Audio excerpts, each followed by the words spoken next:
Do you hear me?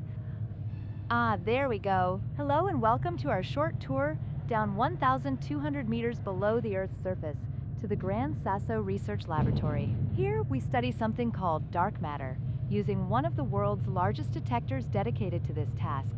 Dark basically means it's invisible, and we don't know much about it yet. But let's start from the beginning.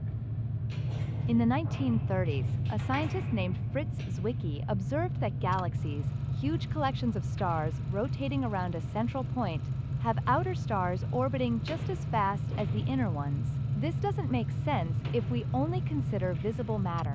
To explain this, scientists proposed the existence of invisible dark matter that acts like glue, holding galaxies together. Without it, the outer stars would fly off due to their high speed.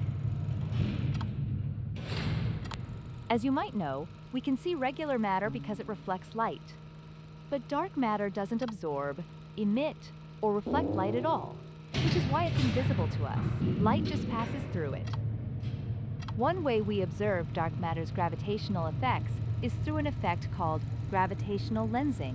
Light from distant stars gets bent by the gravity of massive objects like galaxies or dark matter itself, creating strange visuals in telescopes due to the bent light rays.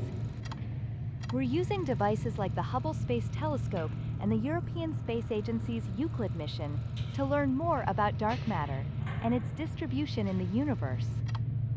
These telescopes help us create three-dimensional maps of dark matter, looking like big blobs. Calculations suggest that about 85% of the universe's mass is made up of dark matter. Now you might be wondering why we're going 1,200 meters underground to study dark matter instead of researching in space.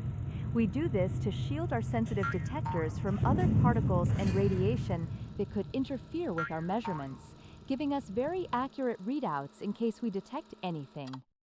The detector, called Xenon 1T, uses liquid xenon and is kept extremely cold and well shielded to avoid interference. If dark matter particles interact with the xenon, they'll produce tiny flashes of light, which we can then detect, helping us uncover more secrets of our universe.